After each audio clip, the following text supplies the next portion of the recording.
Agora consegue ouvir.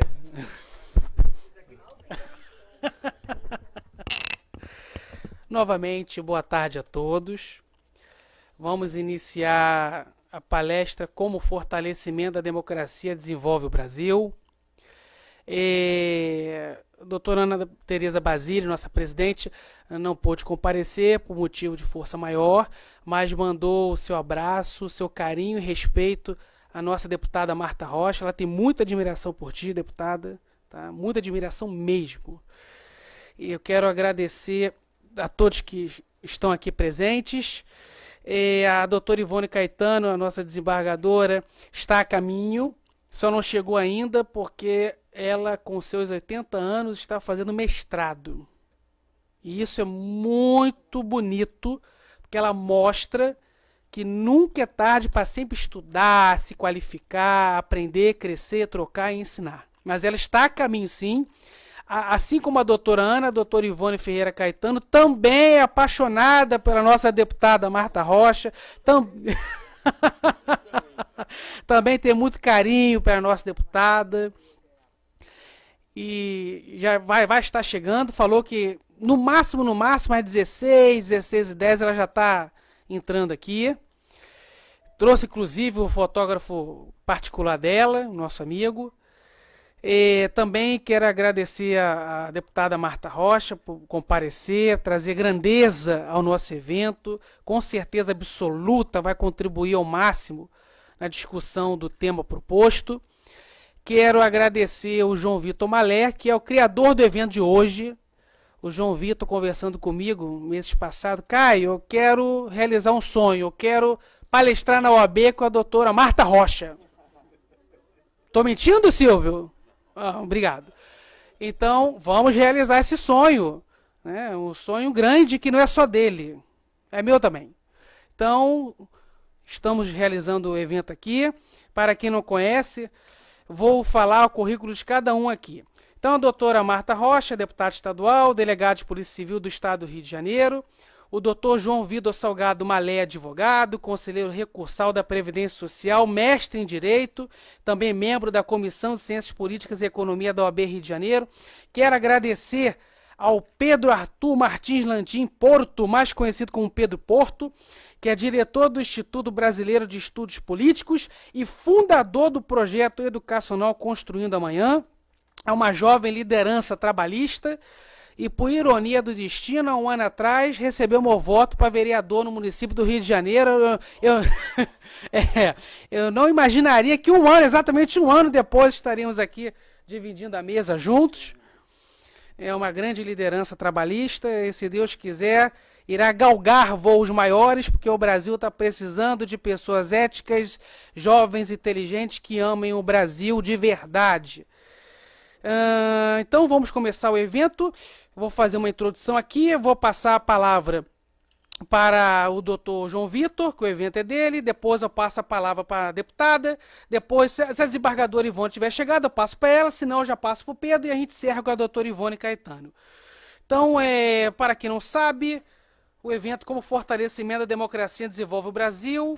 A democracia tem um conceito que não é meu, não é de ninguém, é um conceito que já está criado há muito tempo, que é um sistema de governo em que o poder político é exercido pelo povo direto ou indiretamente. A democracia possui alguns princípios, como soberania popular, significa que o poder vem do povo. Eleições livres e periódicas, os cidadãos escolhem representantes por meio do voto. Terceira característica, participação política. Todos têm o direito de participar das decisões públicas do país. Quarta característica, Estado de Direito, significa que as leis valem para todos, inclusive governantes. Quinta característica, direitos e liberdades individuais. Sexta característica, pluralismo, significa convivência entre diferentes ideias, partidos e grupos sociais que, infelizmente, no Brasil não estamos percebendo esse respeito pelas diferenças. Espero um dia voltar a ver isso. Por fim, democracia é um regime político baseado na participação, na igualdade, na liberdade, no respeito às regras. E como o doutor João Vitor Malé é um dos especialistas em vários assuntos, um deles é fake news, e fake news é um assunto que está ligado diretamente à democracia, ainda mais no Brasil hoje em dia. Eu vou passar a palavra para o doutor João Vitor Salgado Malé. Fique à vontade, a palavra é sua. Alô. Bom, primeiro eu queria agradecer ao convite, primeiro do Caio, falar que quando a gente pensou sobre essa palestra, a gente pensou sobre um tema que pudesse englobar vários tópicos distintos e que respeitasse principalmente as pessoas que a gente queria chamar. Então, quando eu pensei sobre como a gente poderia, por exemplo, colocar segurança pública, como a gente pode colocar também o projeto do Pedro, que ele tem um projeto lindo dentro da Feira de São Cristóvão, sobre o trabalhismo, enfim. O meu campo, que eu acabo estudando também estudei um pouco no mestrado sobre lawfare, ciência política dentro, lógico, do direito. Então a gente colocou esse tema bem amplo. E aproveitando, eu queria agradecer muito a presença do Pedro, que veio aqui hoje. Tive o prazer de conhecê-lo nas últimas eleições, como o Caio falou. É um projeto incrível, uma pessoa que tem ainda uma carreira brilhante pela frente, que virou um amigo, né? E também, lógico, a doutora Marta Rocha, que eu conheço há muitos anos e tenho um respeito. Eu não tenho palavras, eu poderia dizer absurdo. Eu acho que absurdo vai se encaixar aqui. E também pelo aceite, né? Agradecer o aceite, porque a gente não sabe, a agenda é muito corrida, né? Então eu agradeço muito. E ao meu querido amigo Caio, que também, né, a gente se conhece há algum tempo. Mas enfim. E a doutora Ivone, lógico que ainda não chegou, né? Mas já fica aqui meus agradecimentos a ela quando chegar. Pessoa também com uma história incrível. Mas, Caio, vamos lá, respondendo a sua pergunta, eu acho que quando a gente tem que entender sobre fake news dentro da democracia atualmente, a gente tem dois caminhos. O primeiro é o jurídico e o segundo é o próprio da ciência política, né? E tem um autor que eu gosto muito, que se chama Byung-Chul Han. O Byung-Chul Han, ele tem uma obra chamada Psicopolítica. A psicopolítica do Han, na verdade, ele entendeu a evolução da biopolítica de Foucault.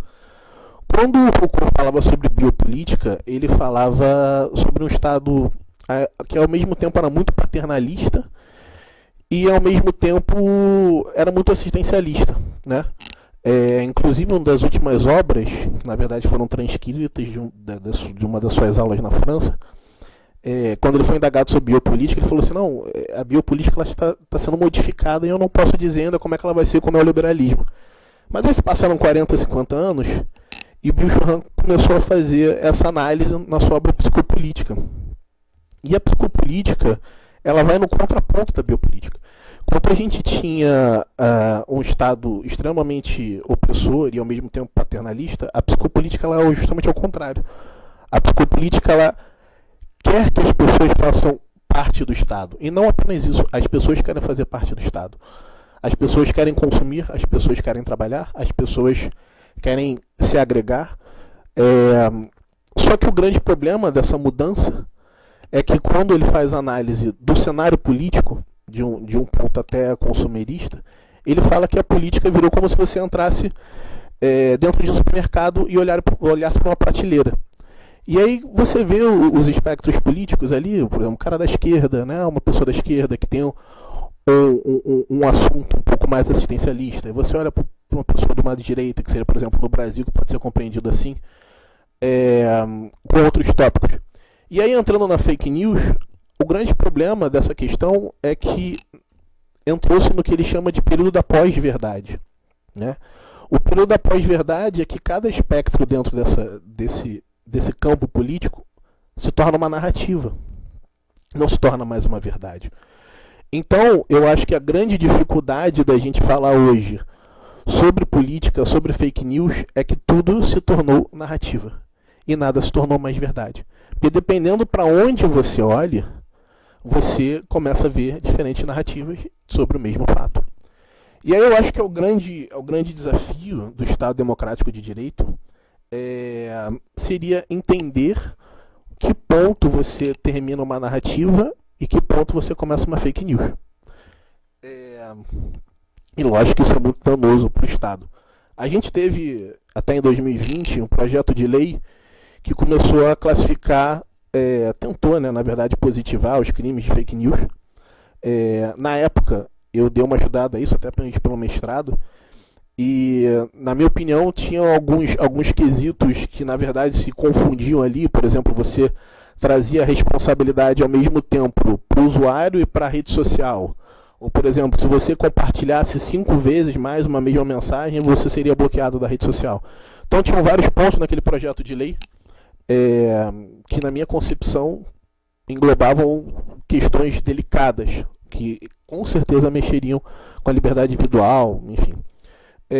Mas, assim, sobre a conclusão que eu chego sobre as fake news no Estado Democrático de Direito, Caio, trazendo, acho que um tópico final, eu queria falar sobre uma obra que eu acho que para mim seria a Bíblia de todo mundo de direito, que seria de Montesquieu, quando ele fala sobre os diferentes sentimentos que existem nos tipos de governo. Montesquieu fala, por exemplo, que a monarquia, o seu povo precisa ser apaixonado pelo seu monarca, para que ela possa sobreviver, né? Um Estado déspota, o seu povo precisa ter medo do líder. E no republicanismo que ele fala é sobre a virtude. Mas a virtude que ele coloca ali é uma virtude que deve crescer dentro do indivíduo desde quando ele começa no colégio, desde quando ele começa a entender o que são conceitos sociais, desde quando ele começa a entender o que é democracia de fato. E dentro desse contexto de entender o que é virtude, na minha conclusão, seria entender também e saber lidar com as fake news e as narrativas diferentes. Então, Caio, talvez nesse momento eu te diga que entender sobre fake news é entender sobre o Estado Democrático de Direito, entender a necessidade de distinguirmos diferentes narrativas e sobrevivermos a isso. Então, eu queria deixar minha palavra aqui e passar para o meu presidente, que talvez essa seja a minha conclusão do fato.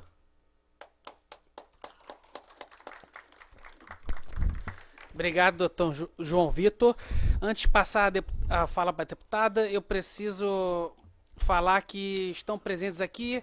Eu brinquei com ele e não mencionei ele. Doutor Silvio Malé, que é o advogado especialista em direito eleitoral, que também é membro da comissão. Doutora Flávia Quintanilha Barros, nossa vice-presidente, especialista em direito de família, vice-presidente da comissão também. Doutor Edson Alves Moraes, especialista em direito do trabalho. Doutora Aparecida Malé, delegada de polícia, que daqui a pouco se tornará também integrante da Comissão de Ciências Polícia e Economia da OAB Rio de Janeiro, tá? Já está convidada aqui. Quero também agradecer a presença do Elmair Neto, radialista, apresentador de programas de televisão, também nosso consultor da Comissão de Ciências Polícia e Economia da OAB Rio de Janeiro. E agradecer a presença do Dr. Frederico Teixeira Leite, recém-possado, presidente da Comissão Turismo da OAB Rio de Janeiro. Prazer estar te conhecendo hoje. A presença do Daniel Neto também, querido amigo, também integrante da nossa comissão. E agora vamos passar a palavra para a doutora Marta Rocha. Deputada, seja muito bem-vinda, a palavra está contigo.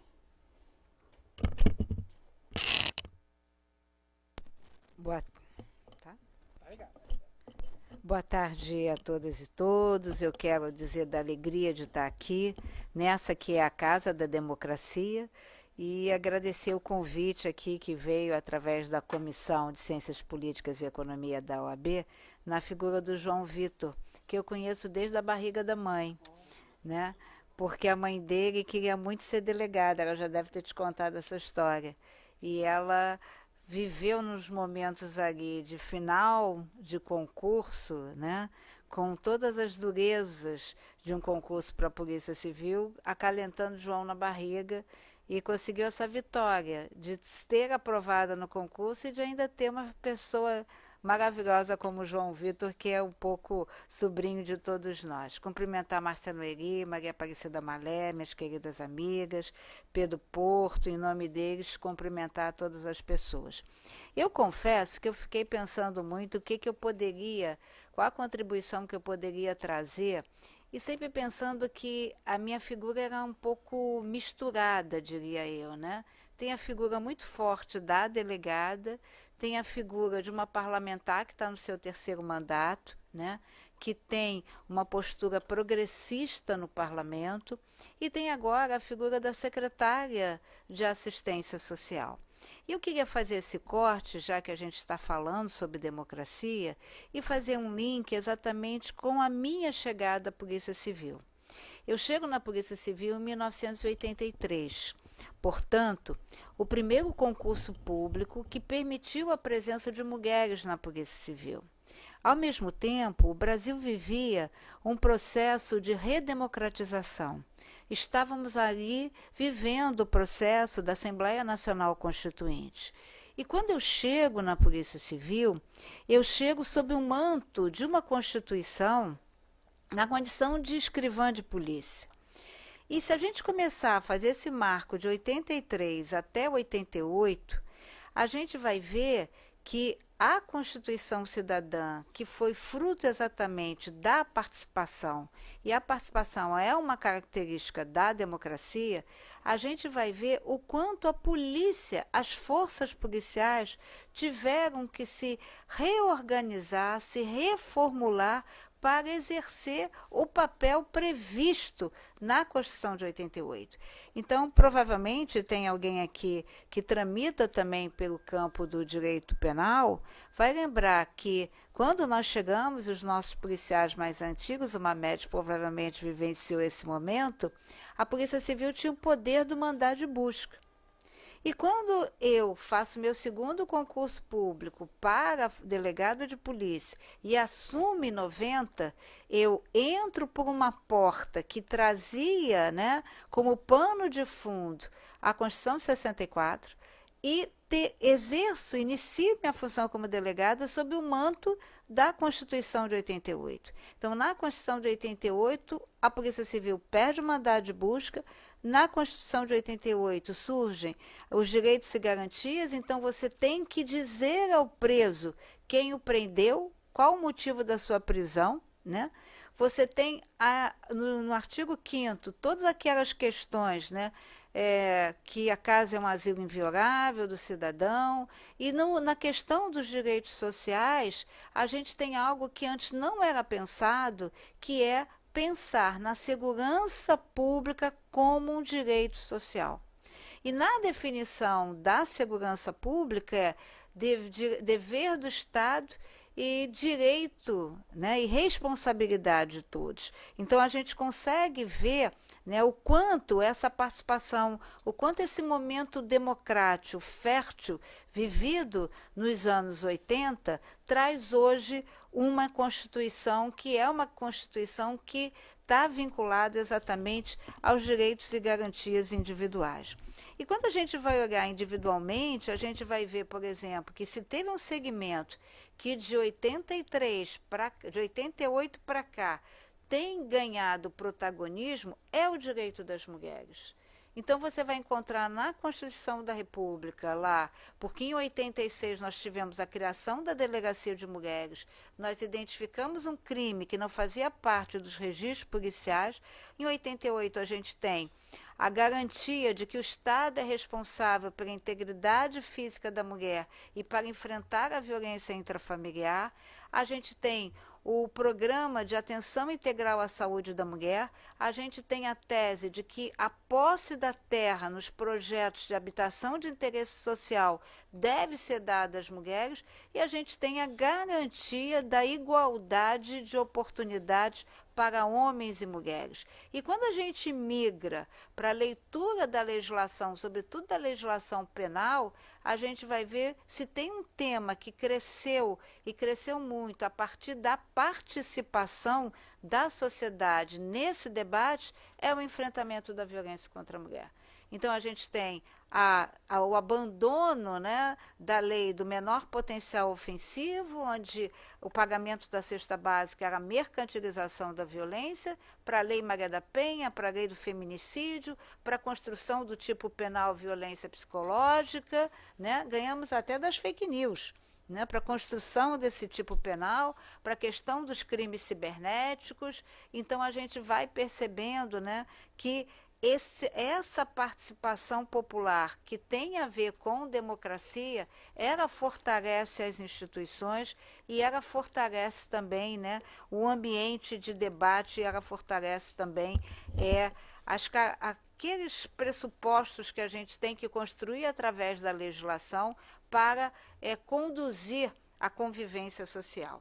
E só rapidamente, falando um pouco sobre segurança pública, eu queria fazer um outro corte. Eu queria falar, e por certo Pedro vai falar sobre isso, eu queria falar que nas eleições de 82, o Brasil vivenciou um momento de escolha de candidatos mais progressistas. Foi assim no Rio de Janeiro, foi com Mário Covas em São Paulo, foi com Arraes em Pernambuco, em tantos outros estados, com Tancredo Neves em Minas Gerais, né? Mas no caso específico do Rio de Janeiro, a opção que se teve, né, foi pela educação.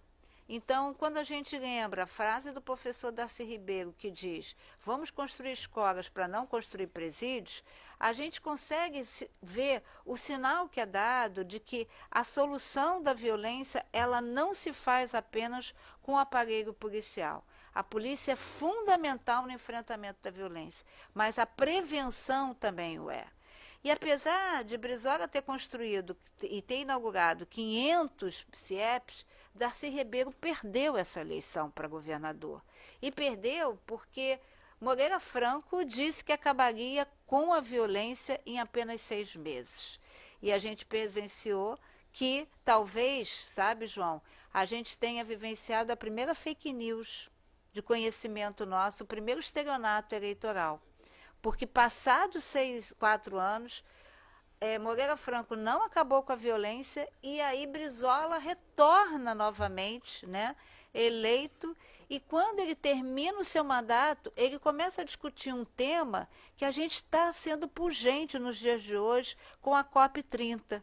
Poucas pessoas se lembram que em 1992, Brizola fez a Rio 92, a Conferência Mundial do Meio Ambiente. Então, todos esses temas, né, garantia da preservação dos povos ribeirinhos, os povos originários, naquele momento chamados de indígenas, né, a questão das mulheres, e não há uma luta pela democracia sem a presença das mulheres, a participação das mulheres na proteção do meio ambiente, todos esses temas que hoje, né, se traduzem no Acordo de Paris ou no enfrentamento à redução do aquecimento global, tudo isso já havia sido colocado. Mas é importante lembrar, e eu quero voltar para a segurança e deixar o meio ambiente um pouquinho de lado, para lembrar que foi ali, nesta conferência, que surgiu pela primeira vez o conceito da GLO, Garantia da Lei e da Ordem.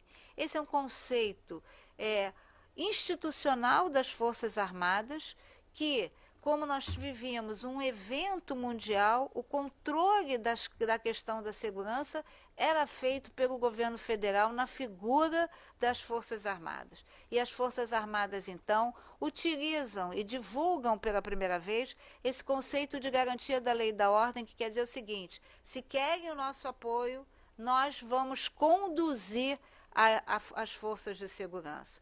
E é interessante que a gente tem pela primeira vez uma imagem que os mais antigos como eu não se esquecerão, de um tanque com seu canhão voltado para a comunidade da Rocinha.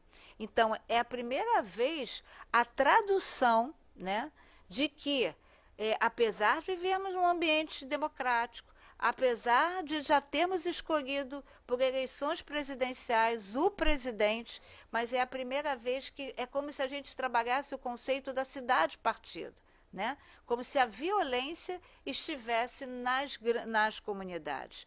E é fato, é real, né, que a presença das Forças Armadas nas ruas, essa presença deu uma sensação de segurança. E a sensação de insegurança ela é pior do que o registro de ocorrência de um fato criminoso. O que eu quero dizer com isso? Se alguém comparecer aqui à 5ª DP, né, e fazer o registro de um furto na Avenida Marechal Câmara, isso é um dado estatístico que merece uma investigação policial. Mas se eu sair daqui e disser que na saída da OAB fui abordada por um homem, tive o meu celular furtado e divulgar essa notícia, todas as pessoas que passarem na porta da OAB vão ter essa sensação de insegurança. Então, esse ambiente construído durante a Rio 92, que passou, e é fato, é real, é uma redução dos indicadores estatísticos, fez com que, na eleição seguinte, qualquer que fosse o governador, ele escolheria um general do Exército para ser o secretário de Segurança. Foi assim com Marcelo Alencar que escolheu, nada mais, nada menos, o mesmo general que foi o responsável pela organização da segurança pública na cidade do Rio de Janeiro durante a Rio 92. Esse general permaneceu por pouco mais de 8 meses, talvez 6 a 8 meses, e na sua saída um outro general foi escolhido. Mas desta feita, um general que tinha uma história, né, de muito atuante no enfrentamento contra, perdão, deixa eu escolher o termo correto, um general que era a representação viva da ditadura. E apesar de termos tido eleições diretas para governador, para presidente, não houve esse constrangimento. Então, se a gente seguisse até os dias atuais, e é nesse sentido que eu quero construir e passar aqui a bola para o Pedro, se a gente fosse continuar nessa discussão, né, de segurança pública, a gente vai viver uma alternância de sentimento em relação à segurança pública. Então, ora, a gente meio que diz quero alguém comprometido com a garantia dos direitos, ora, eu quero um policial que bato, prendo e arrebento. E aí eu quero fazer aqui o discurso de quem já sentou naquela cadeira e de quem já vivenciou 20 anos dentro de delegacia. Talvez o grande questionamento que a gente faça é que essa alternância de decisão ela não passa por uma consulta aos órgãos policiais. É preciso que, de uma vez por todas, os gestores da segurança, os gestores governamentais, né, que vivem no mundo da democracia, entendam que a polícia tem que dizer que polícia deseja ser e a sociedade tem que dizer que polícia deseja ter. E para eu encontrar essa solução, eu preciso ter participação, eu preciso ter controle social por parte da sociedade. E é um equívoco achar que onde tem democracia não tem segurança. É esse o momento que a gente está vivendo hoje. A gente, muitas vezes, em nome de uma possível tranquilidade, a gente meio que está... A gente não, né? Algumas pessoas fazem um pouco, né, uma concessão à democracia, como se a democracia não fosse importante para a garantia da própria segurança pública. E para terminar, né, eu quero dizer o seguinte, o Brasil registrou no ano de 2024 44.127 mortes violentas em todo o Brasil. Isso quer dizer que a cada 12 minutos uma pessoa é morta no Brasil. 12 minutos atrás, 12 minutos à frente, alguém será morto no Brasil. No Rio de Janeiro, em 2024, nós tivemos 3.504 homicídios dolosos. Agora, atenção, 52% desses homicídios foram praticados contra agentes de segurança. 52% desses dados vitimaram policiais civis, policiais militares, agentes não do DESIP, agentes do CEAP, agentes do DEGASE, ou seja, guardas municipais, policiais federais, policiais rodoviários federais. E esse é um dado da violência que passa invisível aos olhos de todo mundo, aos olhos dos estudiosos da academia, aos olhos dos pesquisadores e aos olhos dos próprios governantes. A saúde mental é algo que afeta diretamente os agentes de segurança. E aí eu quero voltar lá em Darcy Ribeiro para dizer o seguinte, se o projeto dos CIEPs tivesse continuidade, a realidade dos nossos jovens hoje não seria portar um fuzil.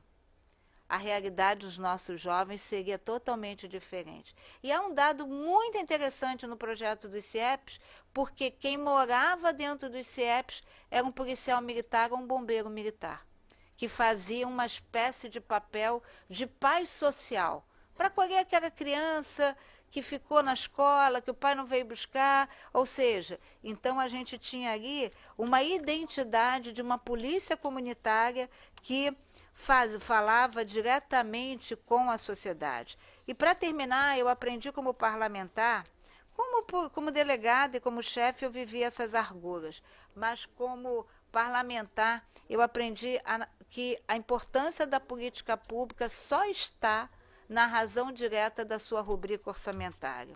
Então, é importante investir em repressão? Sim, a repressão é um braço do enfrentamento à violência, mas cada real investido em prevenção social, e aí eu estou falando de educação, assistência social, saúde, projeto para jovens, mercado de trabalho para mulheres vítimas de violência, fortalecimento, né, do enfrentamento ao preconceito, seja o preconceito pela orientação sexual ou pela raça, etnia.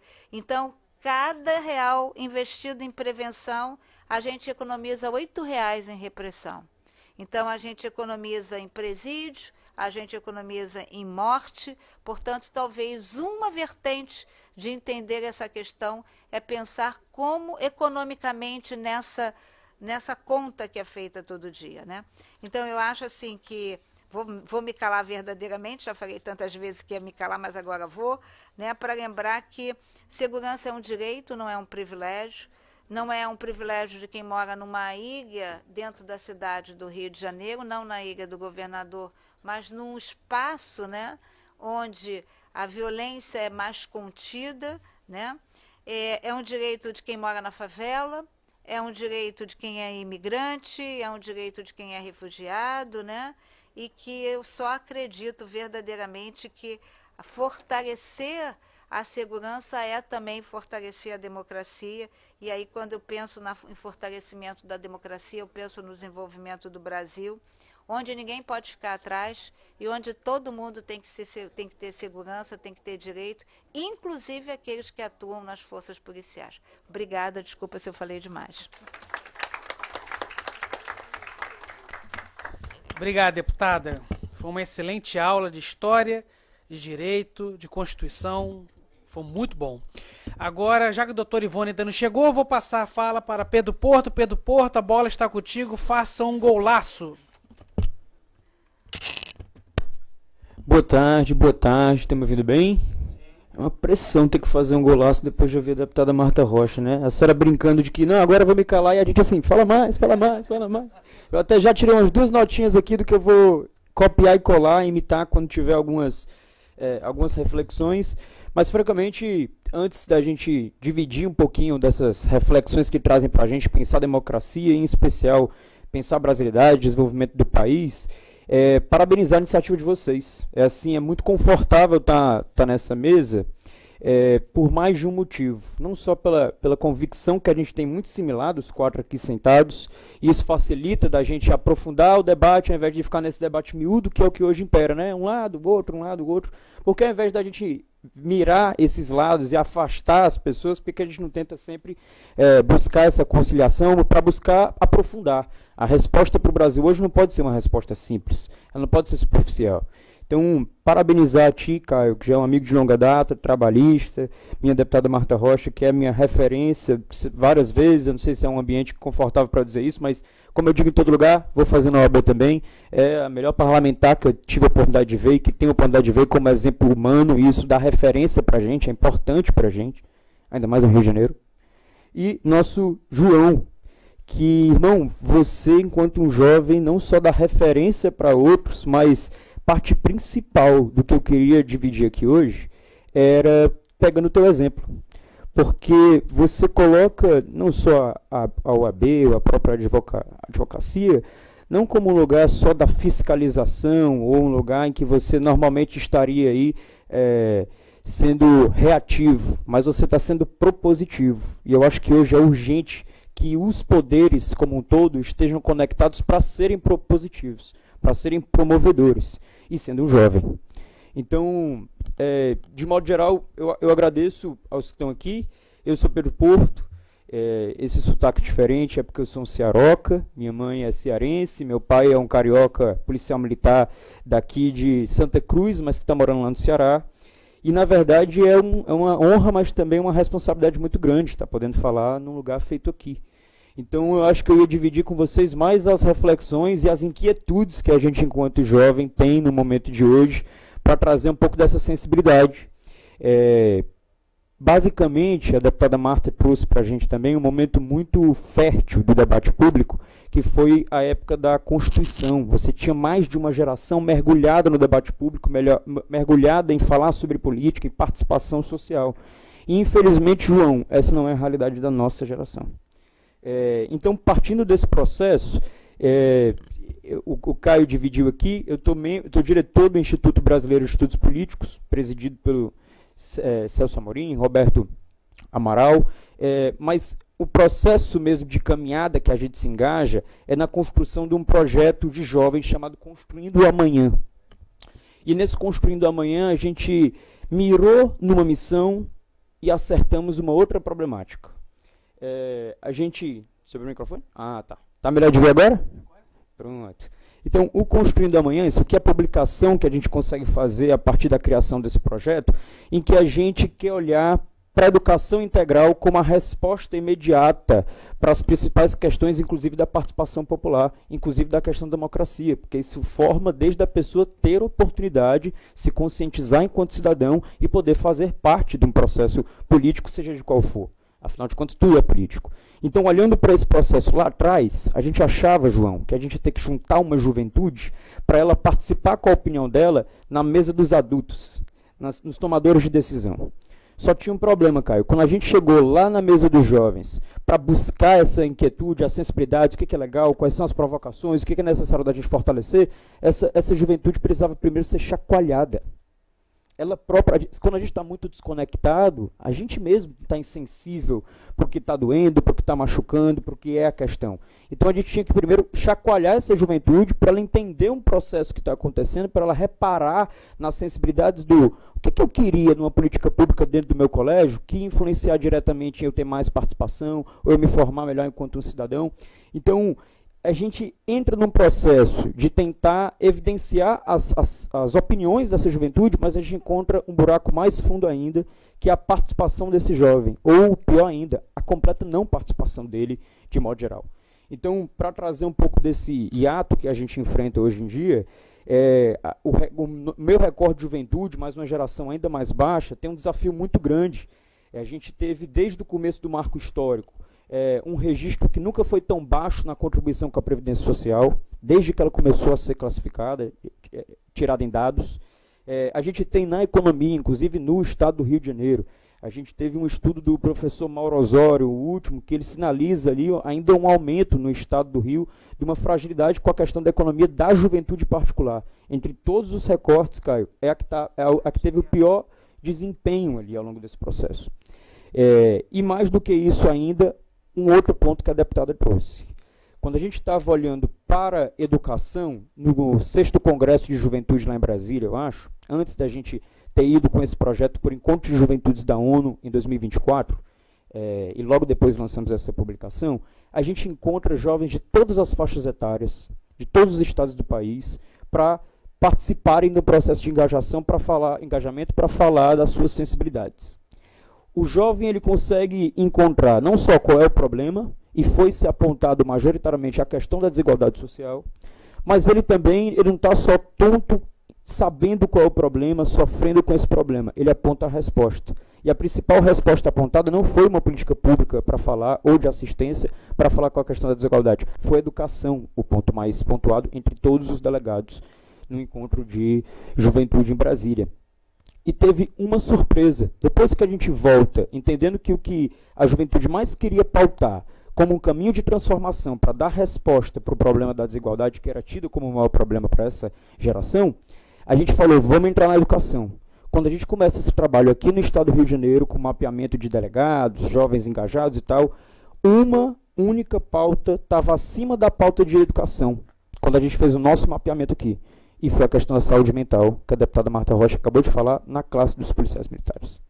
Então a gente tem na juventude, e era assim, extrapolava, assim, mais da metade, o segundo lugar ficava menos da metade dos apontamentos em relação à saúde mental. Então acho que hoje a gente tem um pedido de socorro silencioso dessa juventude. Eu não acho que deveria ser um jovem de 26 anos apontando isso. Tenho certeza que cada vez mais grandes líderes vão ter que fazer questão de apontar materializações e resultados em relação a isso, mas a questão de saúde mental já é uma situação estruturante com a minha geração de jovens e com a geração abaixo disso.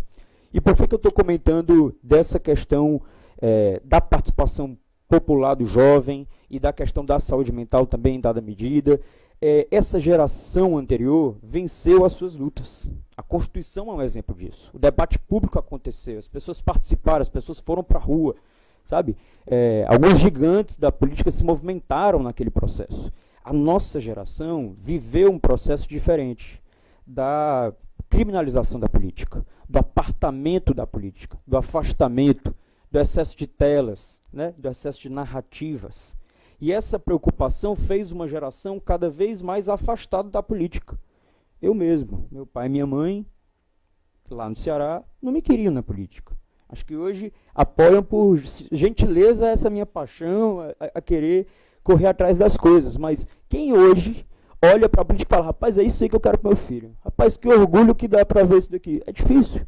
Então, o que eu entendo que precisa acontecer aqui, João, é esse chacoalhamento da juventude, porque eu acho que é a geração que precisa ser cobrada de se engajar, porque em todas as épocas foi a juventude que chegou e botou os caras pintadas e foi para o teatro de arena e que foi para cima, para páreo. Até porque a geração anterior venceu, eu repito. A geração que agora precisa pegar as rédeas desses processos e promover uma democracia mais conectada, mais realista, é a nossa geração. Então, nesse processo, gente, a gente tem a resposta, na minha opinião, em relação ao desenvolvimento do Brasil vinculado à democracia, que é algo um pouco mais abstrato na cabeça de alguns, é a certeza da gente conseguir política pública mais assertiva. Se isso não é a prova cabal de que democracia é fundamental para o desenvolvimento do Estado, eu não sei mais o que a gente pode pensar. Se a gente tem escutativa para saber o que as pessoas que mais precisam naquela política pública, feito a gente tentou fazer na área educacional, pegando o jovem que recebe aquela política pública, ele participar na mesa dos adultos, dos tomadores de decisão, isso a gente garante política que seja mais eficiente, inclusive na economia, cara.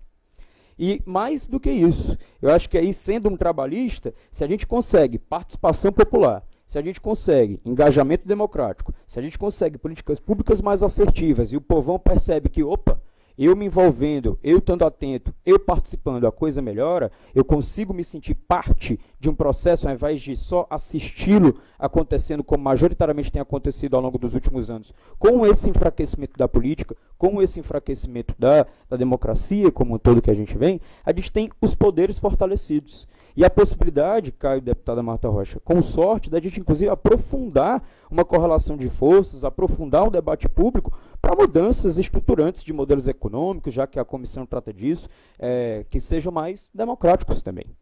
Então, o convite que eu acho que é importante a gente fazer aqui é que, se outrora mais de uma geração estava mergulhada no debate público, seja da Constituição, a realidade de hoje sendo outra, a gente precisa entender como que a gente luta contra esse apartamento da geração mais jovem para ela participar. Seja no processo de comunicação, seja no processo de ela assistir à política, em que ela entenda que aí faz sentido estar junto, em que ela entenda que aí faz sentido ela se engajar. E aí isso vem de mais de um processo. Ela vem tanto do poder público, a meu ver, de ser mais sensível, porque quando as pessoas estão assistindo um poder público mais sensível, um poder a nível municipal, estadual, federal, ela sente uma conexão com aquilo ao invés de só reclamar da política. Eu digo isso hoje com essa sensibilidade. Eu estou hoje recém-possado gestor da Feira de São Cristóvão. E quando as pessoas veem um gestor que está mais disposto para tomar um café, que ouve, que para, que olha, que dá resposta, que dá atenção, as pessoas, você vai pouco a pouco tirando aquele preconceito generalizado em relação à política. Então, vou dar um outro exemplo. Deputada Marta Rocha, primeira mulher, chefe da Polícia Civil, chega num primeiro momento ali em relação à própria Polícia Civil e não tem um banheiro feminino. Qual era o homem ali que ia ter a sensibilidade dentro daquele espaço de, gente, precisamos aqui ter um banheiro feminino, você nunca teve essa demanda. Agora, uma mulher dessa, que faz essa provocação, que é pioneira, que pode parecer para algumas pessoas coisa pequena, isso é a prova, para mim, de que uma pessoa dessa, quando no poder público, vai ter a sensibilidade necessária. Vai olhar para a preocupação de, olha, uma mãe solo, ela não tem condição de, conseguindo lidar com criança, com trabalho, com a vida do jeito que está, aceleradíssima, ainda ter condições de desenrolar essa burocracia que é ir atrás dos seus direitos em relação à assistência social, por exemplo. Então ela vai e, junto com meu amigo Léo Lupe, cria o CAD único, descentralizando serviços públicos para ir até essa mãe. Uma outra coisa que eu achei, para alguns também pequena, mas eu achei super sensível, as ativações da assistência social têm um trabalho com as crianças, filhos da mãe solo. Enquanto a mãe está resolvendo suas questões, tem uma equipe, um time que está ali dando atenção, assistência para essas crianças. Isso pode parecer pouco, mas isso é o poder público se ajustando para quem precisa, e não só essa mesmice de sempre, das pessoas tendo que se ajustar, fazendo das tripas coração para conseguir ir atrás dos seus direitos. Então perceba, a gente tem duas missões. A gente tem uma missão de refletir de um modo que seja mais popular, e aí nessa publicação vou até aproveitar para fazer uma propaganda, já que a deputada falou do Darcy Ribeiro, do Brizola, e de como isso mexe com a questão de segurança pública. A gente teve nessa publicação um índice que é inédito. A gente conseguiu evidenciar, porque hoje a política pública está muito em dados. A gente falar o eu acho, é bom, é válido, sabe, esse conhecimento subjetivo, mas a gente precisa evidenciar em dados para colocar isso como meta. Então a gente conseguiu, vai ficar difícil de ver aí, mas aqui estão pincelados todos os CIEPs do estado do Rio de Janeiro. São essas bolinhas amarelas. E a gente conseguiu comprovar, gente, que quando você alfineta esse CIEP e faz um radar em volta, cruzando dados de economia e de sociedade, né, IDH, a gente vê que quanto mais próximo de um CIEP se está, mais preto e pobre é uma população. É caríssimo consultoria para criar política georreferenciada. A deputada ainda vai me ensinar como foi que Darcy Ribeiro e Brizola, na primeira política vanguardista de educação desse país, eles já conseguiram fazer isso. Alguns brincam dizendo que eles passando de helicóptero, outros também dizendo realmente da vivência de um projeto popular, de uma construção popular. Porque quando você está fazendo um trabalho popular, você sente a dor do outro, você vê a dor do outro e você entende, é aqui que precisa estar, é ali que precisa estar. Então, assim, isso para mim é fabuloso, porque a gente vem, enquanto jovem, não querendo inventar a roda, mas trazer a nossa sensibilidade do debate público e olhar para trás do que foi eficiente, do que funcionou. Sabe? Infelizmente, a gente tem muita política de governo e pouca política de Estado, mas o que seria o Rio de Janeiro e o Brasil, deputada? De fato, como a senhora falou, se a política do CIEPS tivesse continuado. Eu não ia nem comentar nada sobre isso, mas o Caio comentou, eu fui candidato nas últimas eleições, e o meu mote era esse. O Rio de Janeiro seria outro se a política do CIEP não tivesse sido acabada. E eu acredito piamente nisso, porque nesse processo a gente consegue refletir de um modo mais popular, como eu estava dizendo, de ver de que é importante que seja prioridade e atendido para a questão do debate público, e dois, se promover uma política que seja mais popular. Feito assistência social, posso dar referência aqui agora, e num processo que ainda engatinha na Feira de São Cristóvão, podendo chamar essas pessoas para estarem numa escuta ativa. Pessoas que majoritariamente sempre tiveram porteiros, domésticas, o costume de serem marginalizados. E que, na verdade, até pouco tempo atrás, tinham na sua principal cultura, o forró, inibido de ter. As casas de forró eram mais inibidas de serem, ao invés de incentivadas. A gente tem uma grande transformação. O que é que eu digo nessa transformação, para ir concluindo, em relação da importância do fortalecimento democrático, e que eu acho que a oportunidade de estar nessa casa não me permite sair daqui sem dar essa ideia, porque é mais uma inquietude, é mais um pedido de ajuda. O poder público, ele depende da sensibilidade do seu comandante para saber se ele vai ser mais ou menos popular, e isso varia. O legislativo, obrigatoriamente, apesar de ser os representantes do povo, a gente não tem uma garantia que a formação dessas pessoas vá ser uma formação popular, sensível, atenta. Agora, a OAB, por um exemplo, ela tem a oportunidade de cumprir com um papel estabelecido pela própria Constituição como entidade que defende a Constituição, defende o Estado democrático e os direitos humanos. E numa ideia de não só vigiar, como a advocacia pode, deve e faz muito bem, mas de promover, João, de ser ativo, de ser engajado. Irmão, se não for a gente, a gente vai esperar de quem? Sabe? A gente vai esperar da onde? Essa é a minha pergunta. Porque quando o poder público deixa de ter condições de lidar com o problema, ou em outros casos prevarica, a quem que a gente recorre? A gente recorre à advocacia nos seus eixos. Vou dar exemplos práticos aqui para concluir. Do não só vigiar, mas do promover. A gente tem o garantia do acesso à justiça, à fiscalização, num processo de descentralização, de conexão da justiça com o povão.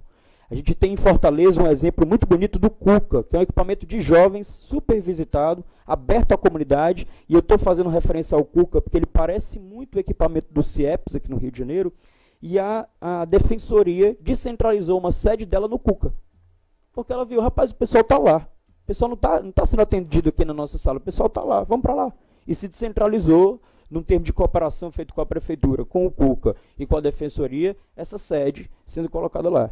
Como a gente tem também o dever da promoção. A deputada falou da questão da segurança pública. No Ministério Público a gente teve agora um projeto nacional sendo reconhecido, valorizado, no estado do Ceará também, em que o Ministério Público começou a dar formação direta para os policiais militares recém-formados.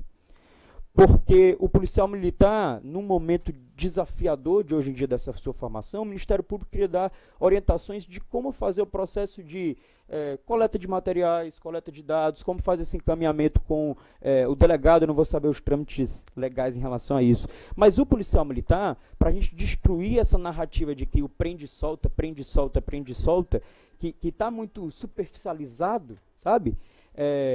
Como é que pode, na verdade, o Ministério Público chegar e falar assim, então vamos chegar junto nessa tua formação e vamos garantir que você tenha ciência do devido processo legal e que assim a gente consiga dar mais correção para o processo de receber as questões das denúncias, de encaminhamento para isso, e o devido processo legal de fato acontecer como ele deve.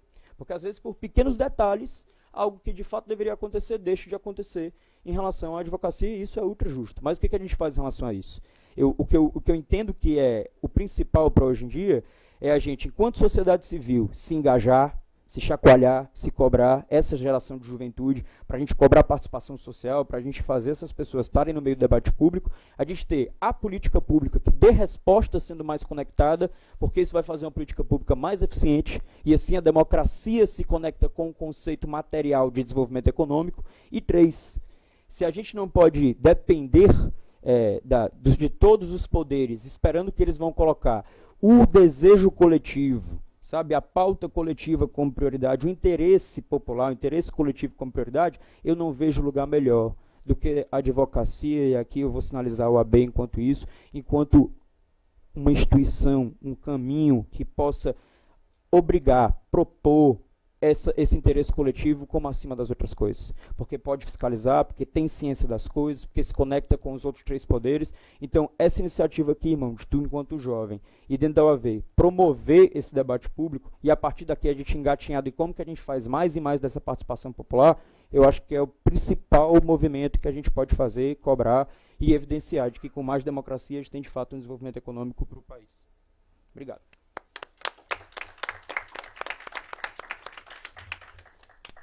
Já que de maneira muito gentil e técnica a deputada Marta Rocha e o Pedro Porto trouxe fatos históricos aqui, eu queria também ter o direito de trazer um fato histórico, tá?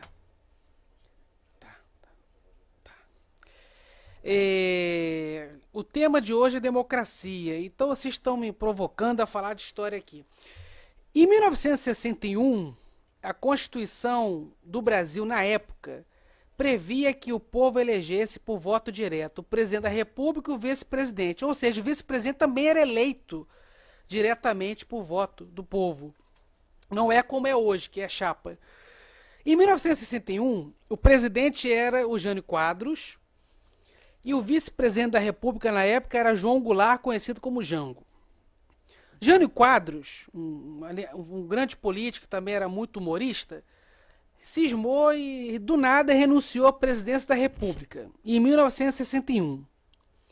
E esse fato gerou um problemaço, uma crise política horrorosa no país. Porque parte das forças armadas da época não queriam deixar que o vice-presidente eleito, João Goulart, conhecido como Jango, assumisse o seu legítimo posto como presidente.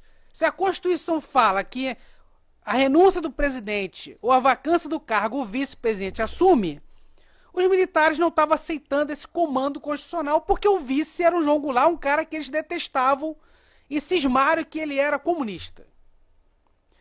Isso deu um problemaço. Para resolver esse impasse, um governador do estado do Rio Grande do Sul, Leonel Brizola.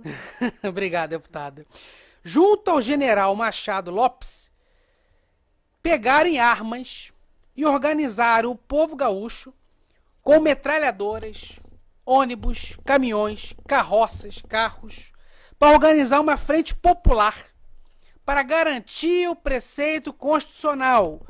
Qual o nome desse evento? Campanha da Legalidade. Por que o nome é Campanha da Legalidade? Porque a discussão não é mais ideológica, a discussão se tornou jurídica. Se a Constituição fala que o vice assume o cargo na vacância da presidência, por que não estavam deixando a Constituição na época ser cumprida? Pois é. Então houve muita briga, muita confusão. O tal Leonel Brizola, governador na época, ficou 2, 3 dias na rádio, sem comer, sem beber, sem ir ao banheiro, na Rádio Guaíba, falando o que estava acontecendo no país na época. E para ele resolver esse impasse, um senhor chamado Tancredo Neves se tornou o mediador da situação e o Congresso Nacional implantou uma república parlamentarista. Ou seja, deixa o João Goulart assumir como presidente da república e bota o Tancredo como primeiro-ministro. O Jango finge que governa, não governa nada, o Tancredo governa aqui e fica tudo certo. Isso foi o desfecho dessa situação. Mas por que eu estou trazendo esse exemplo aqui? Porque eu fico triste que as faculdades deveriam estar falando isso e não falam. Falam de tanta coisa, mas não falam disso. Porque foi a primeira vez na história do Brasil que o povo pegou em armas para garantir duas coisas. O cumprimento da Constituição na época e o respeito ao voto. Se o vice-presidente teve capacidade de ser eleito diretamente por voto, qual era a resposta do povo brasileiro? Se o presidente Jânio Quadros um dia morrer, renunciar ou ir embora, nós queremos que quem assuma é o João Goulart. Então isso é um fato histórico que me entristece muito, que a mídia não fala nada. Não fala nada. A faculdade não fala e quando fala, fala muito mal, como se fosse um simples fato. Não, isso aqui, o povo foi pra rua para lutar pelo respeito à democracia. O cara foi eleito vice, que ele assuma. Mas não gostamos dele. Dane-se, ele venceu a eleição, ele tem que assumir. Independente se ele for comunista, socialista, capitalismo, alienígena, ele ganhou a eleição, ele tem que assumir. E depois, essa república parlamentarista caiu com um plebiscito, anos depois, também liderado por Leonel Brizola. E quando João Goulart volta a ser o presidente de uma república presidencialista, e acontece 64, que todo mundo já sabe aqui o que aconteceu depois com a ditadura civil-militar. Então, assim, eu estou trazendo esse fato histórico porque tem a ver, sim, com o tema. O povo brasileiro lutou por respeito à Constituição e à democracia já naquela época. E qual foi a prova disso? Além do povo ter pegado em armas, anos depois o próprio povo, com o plebiscito, derruba esse parlamentarismo aí arranjado. Tancredo Neves volta para casa para o João Goulart governar sozinho. E estoura 64 depois. Uns dizem que teve apoio popular, 64, outros não. Aí já vamos entrar em outra seara, que vai levar horas, anos de discussão. Mas foi isso que aconteceu. A democracia, ela é um exercício constante. Se a gente relaxar, daqui a pouco ela vai embora sem ninguém sentir. Sem ninguém sentir. E o que está me assustando, deputada, eu não sei se a senhora está percebendo isso. O papo de ditadura está voltando a ser popularizado. E E já não é mais uma coisa muito restrita de grupos políticos específicos, não. Eu já estou vendo que já está saindo de partidos, penetrando em instituições, penetrando nas massas. Aí a gente volta a escutar uns tiozinhos que já têm 70, 80. Poxa, na ditadura eu acho que estava menos pior. Eu acho que o monstro não é tão feio assim. Eu acho que dá para maquiar o monstro. Isso está me assustando.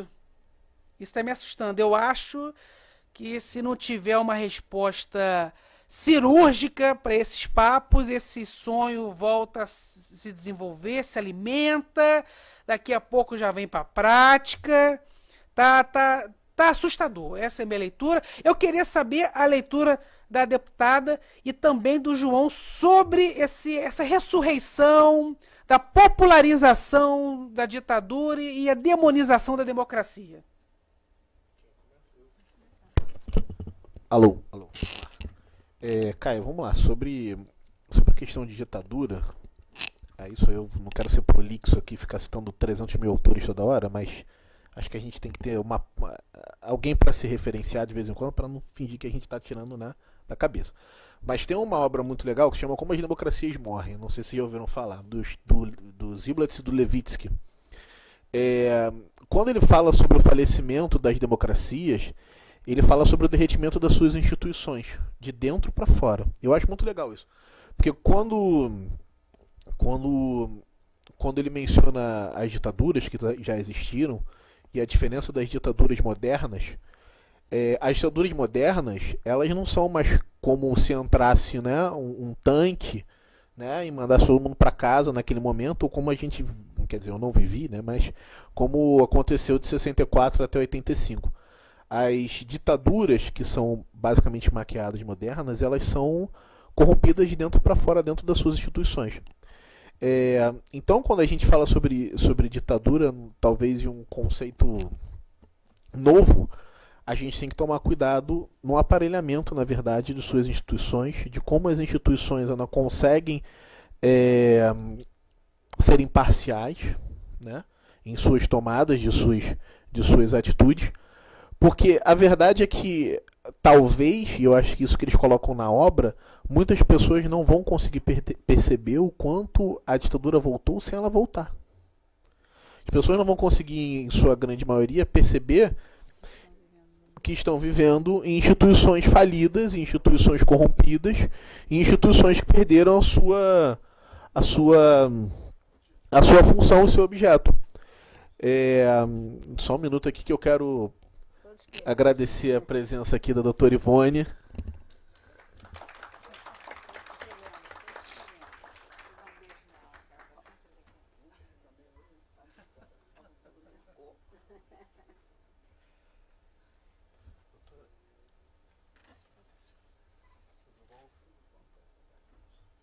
Cuidado só na hora de sentar. Boa tarde a todos.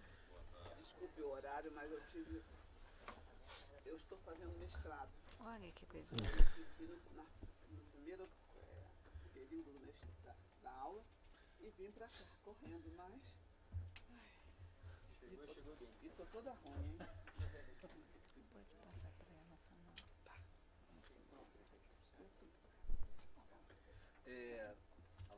Desligou. Agora ligou. Bom, queria agora, eu vou até parar um minutinho, agradecer a presença da doutora Ivone.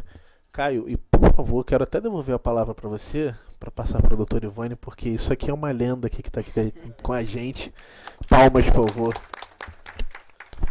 Doutora Ivone Ferreira Caetano, para quem não sabe, desconheço muito, porque todo mundo conhece ela. Foi a primeira desembargadora negra da história do Estado do Rio de Janeiro, diretora da Diretoria de Igualdade Racial da OAB Rio de Janeiro e coordenadora da Comissão de Ciências Políticas e Economia da OAB Rio de Janeiro. Doutora Ivone, a palavra está contigo.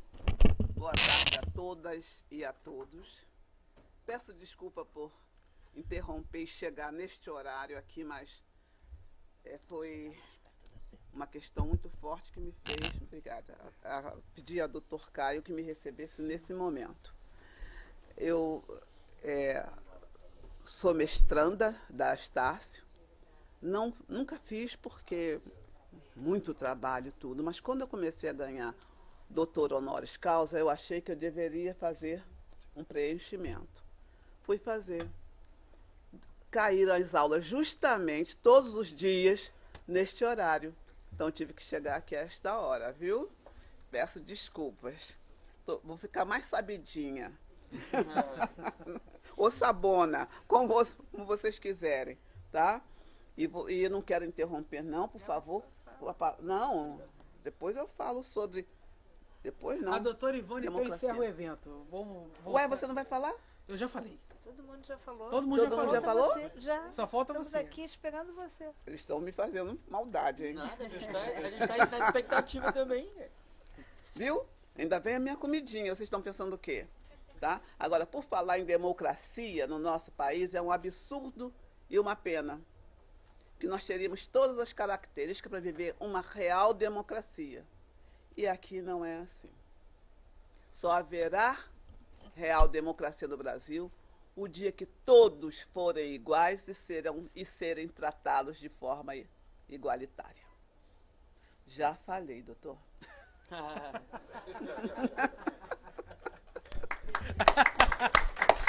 Ué, falei, não falei? Eu tinha feito uma provocação para a deputada Marta Rocha e para o doutor João Vitor Malé de um assunto que está me assustando. As pessoas estão demonizando aos pouquinhos a democracia e estão enaltecendo papos ditatoriais. Então eu queria saber a Exatamente. percepção dos dois sobre isso. Ah, então elas vão falar. Mas se a senhora quiser falar, a palavra está contigo. Não, senhor, não vou querer falar nada, porque tem aqui uma coisa que eu quero fazer. Pode. Tá, obrigado. Então, por favor.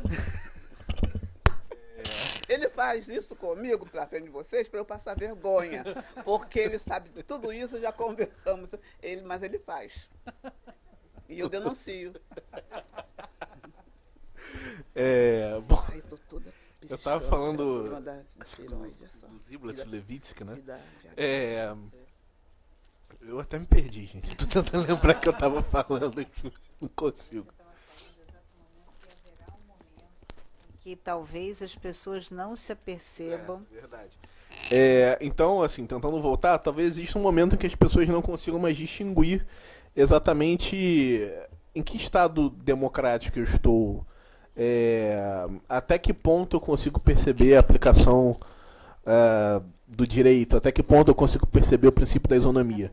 E aí eu acho que a gente cai muito, talvez, principalmente quando eu pesquisei sobre o lawfare. Que foi, inclusive, sobre a minha dissertação, que eu fui entender sobre o que seria o lawfare. E o início do lawfare, para a gente começar a perceber, tem dois caminhos, né?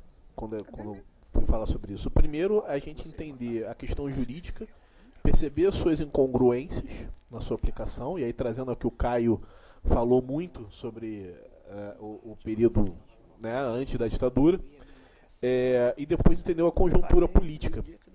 Porque o lawfare, que trazendo ao caso prático, ele nada mais é do que uma não aplicação de um dispositivo jurídico com um conceito político.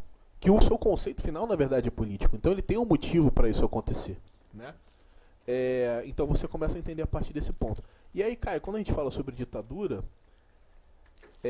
entender o lawfare é entender o que seria um pouco sobre o que foi a ditadura. Talvez o início de uma ditadura, ou talvez da ditadura moderna, que a gente possa dizer, nada mais é do que uma prática constante de lawfare. Né? Sou eu tirando as minhas conclusões aqui. Então acho que seria esse ponto que eu gostaria de trazer aqui, essa conclusão. E queria ouvir agora, principalmente, a palavra da nossa deputada Marta Rocha. Bom, eu vou pegar carona aqui na análise que o João fez e também vou resgatar um pouco a reflexão que o Pedro fez, né? Quando o Pedro nos alerta que o mundo de hoje não tem memória. O mundo de hoje, ele não lê jornal. A notícia o que traz, e o João falou sobre isso, sobre a narrativa, o que se torna verdade é a narrativa de alguém que um dia desejou ser influencer, faz uma narrativa e isso vira verdade. Então, as pessoas, até esse ato de repassar a notícia sem verificar a veracidade daquele fato, né, demonstra como a gente tem hoje um comportamento fluido. O que eu quero dizer com isso? Quando a gente não viveu e não foi para a rua para dizer não à ditadura, ou não viveu e não foi para a rua para garantir a legalidade, né, o direito do voto e a legalidade da Constituição, a gente não vivenciou aquilo. E se a gente não vivenciou, a gente não tem nada a perder. Então, eu não sei se eu estou sendo clara, mas é mais ou menos assim. Eu vejo que é como se fosse algo que vai entrando pela vida da gente e a gente vai abrindo mão. Então, como não aconteceu com a gente, aconteceu com a filha da nossa empregada, a gente acha que vai ver que alguma coisa ela fez para ser agredida pelo marido. Como não é a gente, como não foi o nosso filho, né? Mas alguma coisa ele fez, porque senão ele não teria sido agredido daquela forma que ele foi por um policial. Então eu quero só dizer que a gente vai perdendo essas referências, né? Eu concordo com você e estou muito assustada. Sobretudo porque eu estou verificando que a gente está meio que abrindo mão da garantia dos direitos em nome da segurança. Né? A gente tem aceitado, né? Exatamente. E como a gente está vivendo momentos muito difíceis num ambiente do controle da criminalidade, a gente quer respostas rápidas. E se a resposta rápida for do quintal do vizinho e não do nosso quintal, a gente vai aceitar. Então, eu acho que a gente tem que começar a refletir, até porque as conquistas, e a doutora Ivone falou isso, né? A conquista da democracia, ela passa pela nossa capacidade de aceitar a diferença, mas de lutar pela igualdade. Então, eu acho que isso é essa coisa silenciosa que está acontecendo, né? As pessoas estão vendo... Eu vou dar aqui um exemplo apenas para esclarecer um pouco como é que eu vejo isso. Eu não tenho filhos, mas eu tenho sobrinhos. Eu tenho um sobrinho de 40 anos, um sobrinho de 32 e uma sobrinha de 27. A mais machista é a mulher de 27. Não que ela seja machista, mas eu quero dizer o seguinte: o de 40 me viu crescendo na polícia, delegada, enfrentando as questões da desigualdade, né? O de 32 morou comigo, porque era estudante de medicina, os anos que eu fui chefe de polícia. Mora em Jacarepaguá, estudava na UF. Ela encontrou um mundo que ela não precisou lutar. Ela não lutou por um banheiro, ela não lutou, como nós mulheres, para a possibilidade de sermos promovidas como os homens, né? Ela não lutou por melhores condições de trabalho. Então, o discurso da conquista das mulheres é um discurso que ela não faz e que ela não entende por que fazem, porque ela não viveu aquele momento lá atrás, né? Então, eu estou contando essa história para dizer assim, como quem está vivendo hoje não viveu o momento da ditadura, não sabe o que representou a ditadura, é uma realidade que não conhece. E aí eu faço a barganha pelo direito. O que é mais importante para mim nesse momento? É mais importante a garantia da segurança? É mais importante, e aliada a isso, como bem colocou aqui o João e o próprio Pedro colocaram, a ruptura das instituições políticas, né? As pessoas hoje estão insatisfeitas com a política e têm toda a razão de estarem insatisfeitas, né? A gente viu aí a PEC da blindagem. Talvez o melhor exemplo para essa tarde que a gente está vivenciando hoje foi a PEC da blindagem. Porque a PEC da blindagem, que não permitia sequer a investigação, né? Porque hoje o deputado, o parlamentar, o senador é preso e o processo vai ao parlamento para decidir quanto à continuidade da prisão, mas não quanto ao encerramento da investigação. Na PEC da blindagem, As polícias e o Ministério, a Polícia Civil e o Ministério Público sequer poderiam investigar sem autorização do Parlamento. E o Senado, quando arquivou aquele processo, aquele projeto, ele não arquivou porque ele é bonzinho, não. Ele arquivou porque ele viu a voz das ruas. Então, ali sim, nesse exemplo, talvez a gente pudesse ter um exemplo muito atual da democracia direta. Porque foi, né, a insatisfação das redes, foi o papel da mídia, né, foi a manifestação dos articuladores dos jornais e dos meios de comunicação, que nós não fomos para a rua, porque hoje o nosso debate não é o debate das caras pintadas, né? Na década de 80 que derrubou um presidente. Não, hoje não é isso. O debate hoje se dá no mundo virtual. Além de você ter que conquistar a tribuna e conseguir fazer o seu discurso, hoje o debate, antes de chegar às ruas, ele passa pelo mundo virtual.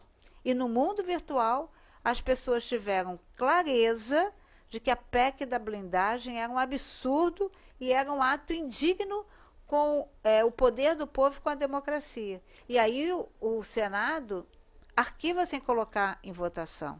E não pode voltar, e o arquivamento não permite que o projeto de lei volte à Câmara dos Deputados. Então, isso é o melhor exemplo da democracia direta, mas a gente teve que vivenciar isso, né, para entender a importância da democracia. E é óbvio que com esses e tantos outros exemplos, né, como a gente está vivendo aqui, a PEC da segurança ou a legislação das organizações criminosas, não é possível que alguém deixe um cargo no estado de São Paulo, assuma e no dia seguinte vire relator e apresente 4 fórmulas de relatório. Então alguma coisa está errada. Eu não quero nem discutir, por favor, eu não estou discutindo o conteúdo da legislação. Eu estou discutindo a manipulação daquela decisão, né? Como é que isso acontece? Então, eu acho que a população tem muitos motivos para não confiar na política, mas a gente tem que entender, e aí acho que foi isso que o Caio colocou com o exemplo que ele deu, né? Da questão da legalidade, que nós somos regidos por uma Constituição e que não existe espaço vazio de poder. Se eu não estou naquele espaço, alguém vai estar no meu lugar. Se não for pelo voto, se não for pela representação, será por outros meios, mas o espaço do poder não estará vazio e alguém estará no nosso lugar, no lugar da nossa decisão, sem dúvida nenhuma. Não sei se eu respondi a tua pergunta, mas eu tentei.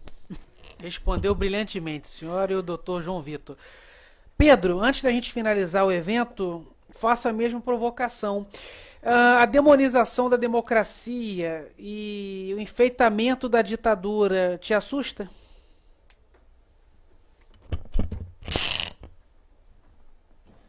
Amigo, é bom porque eu estava refletindo, na verdade, nesse momento da resposta dos dois, e acho que assusta sim, mas eu acho que esse processo menor que acontece enquanto a democracia vai se fragilizando, que é a desconexão das pessoas com isso, eu acho que assusta tanto quanto. Acho que assusta muito você ver a inflamação de um debate público, às vezes até em instituições, como se falaram, de uma coisa que antes era tão esclarecida de que deveria se lutar contra, mas ao mesmo tempo que existe o levantamento dessa voz, a redução, sabe, a falta de reatividade do que devia ser lucidez, do que devia ser base pública, eu acho que me assusta tanto quanto. Eu, particularmente, entendo isso como duas problemáticas. Eu acho que uma é a questão do uso de tela. Eu acho que as pessoas, de fato, só estão mais desconectadas, estão mais imediatistas e isso isso desconstrói o senso de coletivo.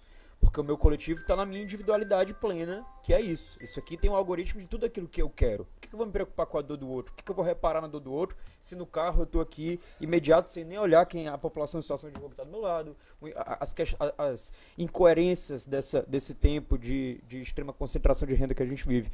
Então, eu acho que existe sim um medo grande sobre a política se manipulando de novo nesse processo, contra o processo democrático, que é algo pendular, não é novo, é algo cíclico, acho que agora acontece diferente, mas eu acho que o contraponto a isso está menos revigorado, está menos conectado, e acho que aí vem um pouco da minha preocupação.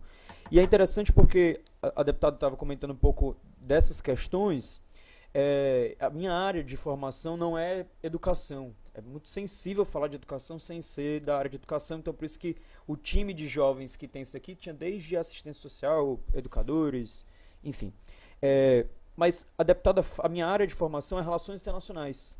E a gente tem alguns conceitos que foram comentados aqui de RI. A deputada falou de securitização, que é uma questão nas RI muito, muito colocadas, mas na ambiência nacional. O Caio agora, e ela comentou também, junto com o Caio, de um processo cíclico. As relações internacionais ela tem uma corrente inteira falando de que quase tudo na vida é cíclico. Então, a deputada falou, olha, as pessoas estão perdendo essa necessidade da liberdade para ter a resposta imediata da vida delas. E depois, quando o bem-estar social coletivo cresce, o que se existe é um outro pêndulo, agora queremos lutar mais pelas liberdades individuais. E nesse pêndulo de um lado para o outro, se isso a gente entende que é cíclico e que as coisas em algum momento voltam para uma luta feita a nossa, do interesse público está sendo prioridade, eu acho que só tem uma dificuldade nova nesse cenário que a gente vive hoje, que é um gap geracional. Eu acho que nas leituras que a gente tem, inclusive nas RI, provando esse processo cíclico, seja de, sabe, a China, que nasce enquanto uma grande potência, atravessa um processo, se reergue enquanto uma grande potência, nunca houve tanto um gap geracional feito de hoje. E o que eu acho que se deve a esse gap geracional? Eu acho que a geração que já venceu a luta, que entregou muito, que fez a participação pública, que tem o que provocar em relação desde os caras pintadas, como foi dito, e outras lutas mais, essa geração não está 100% conectada com a comunicação de uma geração mais nova, que ao mesmo tempo reproduz a luta do andar de cima, da geração mais velha, mas não está causando as suas próprias, porque ela não está chacoalhada. Lembra quando a gente comentou há pouco, de que faltava chacoalhar essa juventude? Pois é, se ela não está chacoalhada, se ela está imersa na sua própria individualidade diária, qual é a luta coletiva que ela vai provocar? E isso assimilar com os outros da nossa idade e fazer acontecer? Não. E aí qual é o problema disso? A mobilização, eu concordo, de coisa salteada, acho que o melhor exemplo que a gente tem de fato é a PEC da blindagem recentemente, enquanto uma mobilização orgânica, natural, pouco institucionalizada partidariamente, para quem esteve lá viu que tinha muito menos bandeiras do que costuma se ver, e eu acho isso muito positivo, essa mobilização orgânica. Agora, majoritariamente, eram jovens de nicho, mas que a gente precisa fazer essa juventude se conectar mais com essas pautas de lutas coletivas. E você vê, por exemplo, no palanque, por assim dizer, dos artistas, é majoritariamente uma geração de artistas que encampou entrar na luta. Sabe, vamos dar um exemplo nosso, quem são os novos artistas que agora estão mergulhando de se conectar politicamente com o debate público? São muitos menos. Sabe, você vê ali em cima, era Djavan, era Caetano, eram os gigantes da luta, que tem toda a sua celebração, mas percebe, cada vez mais a gente tem uma dificuldade entre uma geração que já fez, que já viveu, que já pautou o debate, e essa geração não conseguindo se conectar com uma geração abaixo dela. Isso vem por uma camada de gordura e de anos da política sendo criminalizada, como eu falei, da mídia falando mal e tudo que mais. Isso vem também de uma questão da comunicação de redes, que também se conecta muito, mas eu repito, eu acho que o principal problema é esse apartamento de uma geração mais jovem que está desconectada do debate público, que está desconectada de tomar as rédeas da própria vida, de ir para a luta, de se encantar, de se mexer, de se fazer. Isso. Não, por favor, irmão.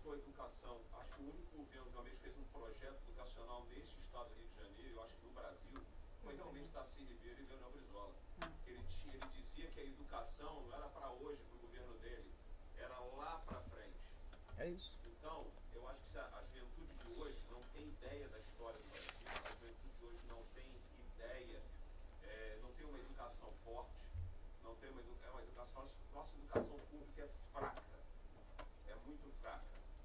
Isso leva a outras situações, a criminalidade, a violência. Por quê? Porque falta de oportunidade, por falta de uma série de situações. Então, o dia que você tiver novamente um governo voltado à educação, você vai tentar botar essa geração realmente para pensar.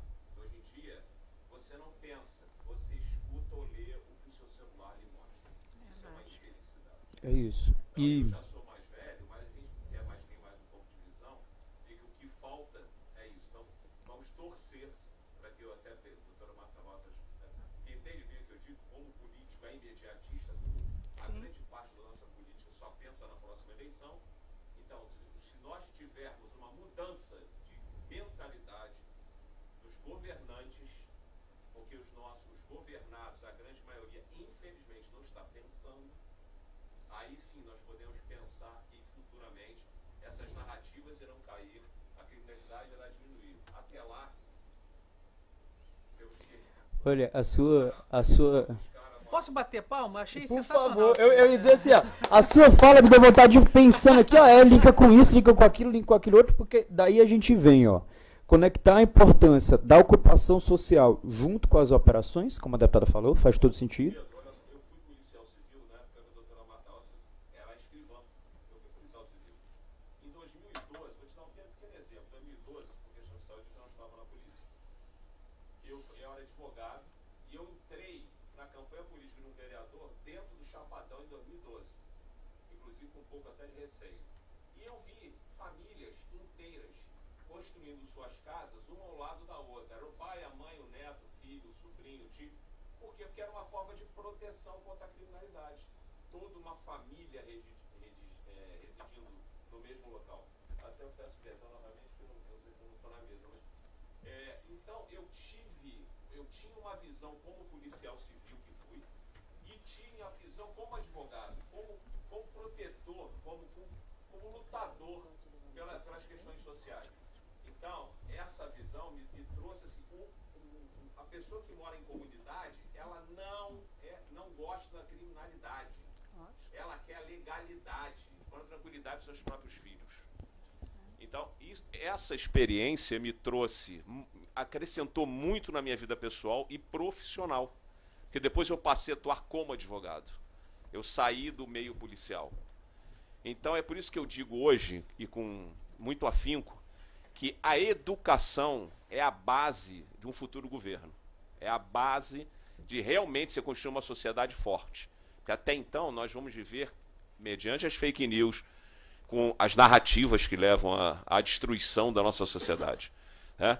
E aí, doutora, aí que vem o descrédito na política. Porque a maioria dos políticos estão preocupados com a próxima eleição, não com o bem-estar social. Porque o bem-estar social não dá voto. Então precisa ter realmente... a educação leva à democracia, leva o direito de escolha, leva a conscientização. Enquanto nós não tivermos um outro projeto, ou melhor ou igual ao Darcy Ribeiro, de Leonel Brizola, que eu tive o prazer de conhecer, o Brizola, aliás, a Aparecida também, porque tivemos eventos com o doutor Silvio Viola, enfim, lembra? Então, assim, nós tivemos eventos incríveis, eram pessoas que pensavam no futuro. Então, essa é a minha parte. E tudo que foi dito aqui, eu apenas acrescento que a educação tem que ser a base de tudo. E daí para frente, eu não sou educador, gente. Eu sou apenas uma pessoa que teve experiência. Apenas isso. Obrigado, desculpa mais uma vez pela interferência. De novo. Mas todos nós queremos o desenvolvimento brasileiro, a gente gosta do educador de algum modo, a gente pensa pela educação de algum modo, e acho que esse me justifica um pouquinho de ter caminhado para olhar para isso. Mas é engraçado, a sua fala, ela conectou umas 10 coisas que a gente comentou aqui. Existe um exemplo sobre essa questão que eu tinha colocado dos líderes, não obrigatoriamente, próprios representantes do povo, não obrigatoriamente ter uma formação que garanta que os interesses deles sejam interesses coletivos. E aí foi a provocação para a advocacia e para a própria Casa da OAB fazendo isso. A gente precisa, além do fiscalizar, promover, ativar, sabe? Chacoalhar, centralizar esse olhar da vigilância e da promoção da justiça social. Porque, desculpe, eu posso entender que tal local está com um gargalo, eu posso cobrar o poder público desse gargalo, mas eu não posso ter... a quem eu posso recorrer é a advocacia, de modo geral. Sabe? Então, vocês estão nos lugares, senhores e senhoras, num lugar em que são quase um pai e uma mãe pra gente de falar assim, socorro, estamos tentando aqui, não está dando, e aí? Na hora em que os interesses comuns... Desculpa, que os interesses individuais deixam de dar resposta para algo que é de interesse coletivo, não resta fuga senão judicialização, ou recorrer a uma defensoria, a um MP, ao que quer que seja.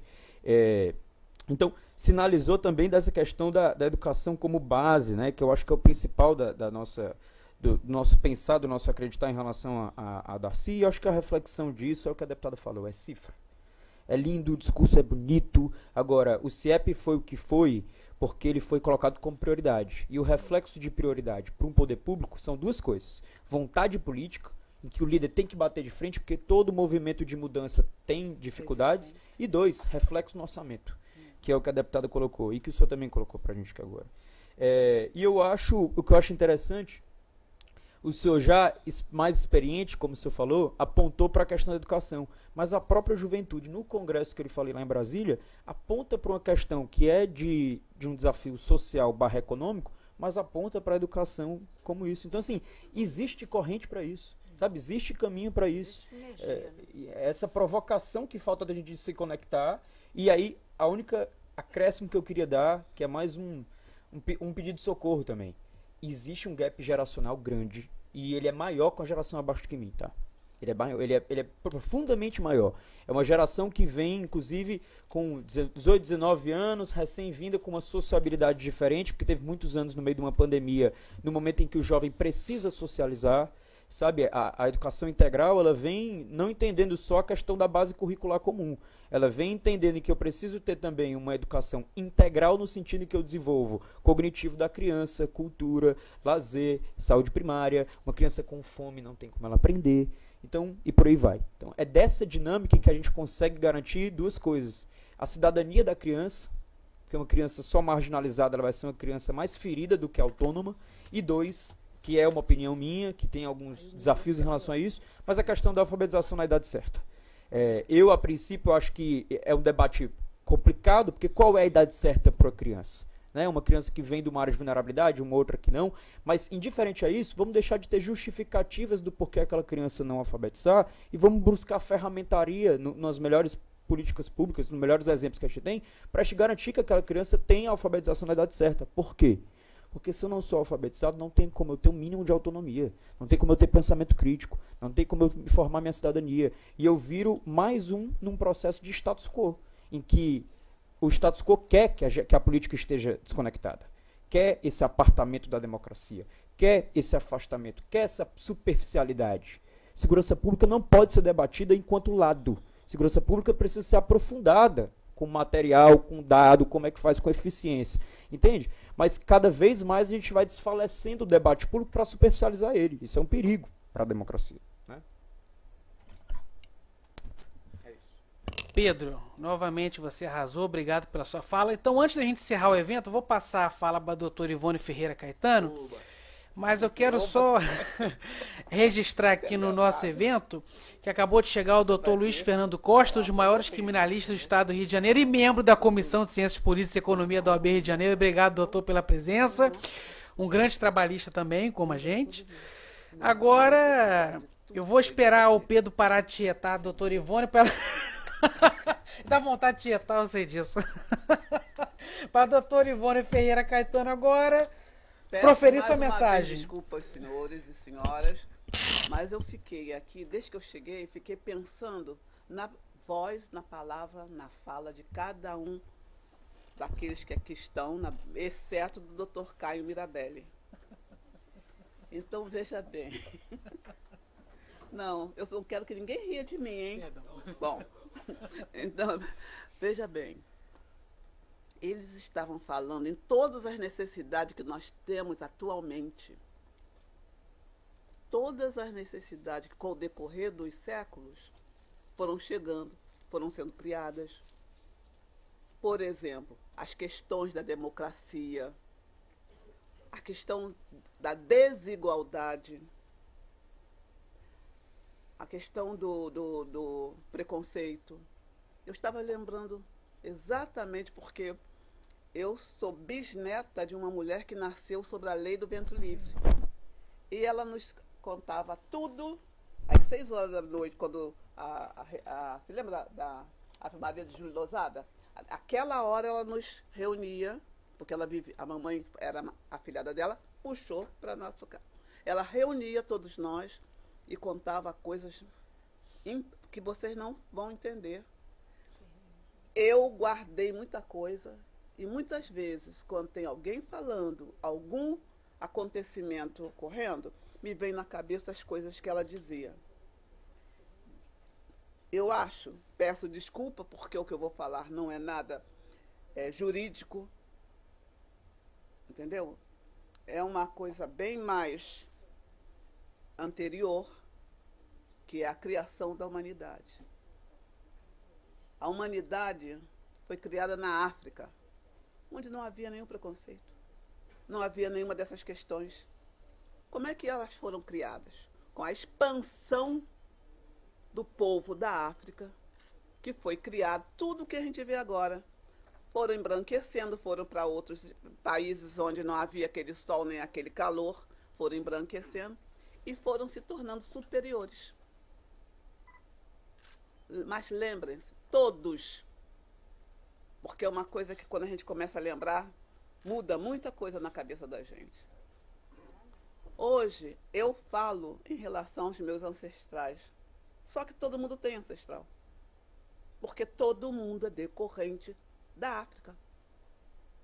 Passado ou não várias décadas, ou décadas, séculos, desculpe, Tada, eu sei bem que ela ficou me olhando com uma cara. Não estou condenando, não, estou prestando atenção. Entendeu? Amiga, Passado, é porque a senhora é minha amiga. Passado várias décadas, vários séculos, nós não lembramos mais de nada. Lembramos sequer que o mundo nasceu na África. Lembrando sequer que Deus, quando fez o mundo, não fez diferença. Não criou esses obstáculos todos que estão aí até agora. Então, eu não consigo me esquecer. Porque eu tive quem me ensinasse muito bem. Então, eu tô fazendo 81 anos hoje. Então, parabéns pra você nessa data querida. Muitas felicidades, muitos anos de obrigado, vida. gente. O charme é tanto que deixa eu falar Eu no acho que final. foi isso que na minha cabeça fez uma volta. Acho que foi por isso. Porque a minha cabeça agora já tá tendo uma outra forma de mentalizar, de pensar um problema, gente. Espero que vocês, quando chegarem na minha idade, tenham uma outra performance. Mesmo com o médico, com isso, com aquilo, não adianta. Então, eu sentei aqui, comecei a ouvir a Marta, deputada Marta, né? desculpa, Por favor. ao doutor e ao Pedro. E fiquei observando tudo isso. Mas olha só, se a humanidade não tivesse esquecido momento algum desse episódio, de como nasceu o mundo, se visse que todo mundo tem ancestralidade, então todo mundo estava lá, já tinha mudado tudo. Nós não estaríamos com esses problemas. Porque quem nos criou foi Deus. E Ele não fez nenhuma diferença. Me desculpem trazer um assunto que não tem nada a ver com... Tem tudo a ver. Tá bem? Tem tudo a ver. Não. A deputada falou assim, o mundo tá sem memória, tudo a ver com o que o senhor acabou de falar. Totalmente. Totalmente. Eu ainda me lembro muito bem, porque criança eu ouvia tudo o que ela queria falar às 6 horas da oração de Júlio Lozada. Viu? Falei. Pronto, não vou falar mais. Fica rindo de mim, olha só. Ela fica... Que moral que tu tem, viu, Caio? Em pleno aniversário. E eu esqueci, eu quis dizer, eu tô com 81, eu me lembrei, pô, tô fazendo hoje, até isso. Bom, então estamos caminhando para o final do evento. Quero agradecer a todos que puderam comparecer presencialmente. Quero agradecer a todos que assistiram pelo canal do YouTube da OAB Rio de Janeiro. Que todos tenham um excelente dia. Muito obrigado novamente. Encerramos mais um evento da Comissão de Ciências Políticas e Economia da OAB Rio de Janeiro. Um abraço a todos. Vai passar no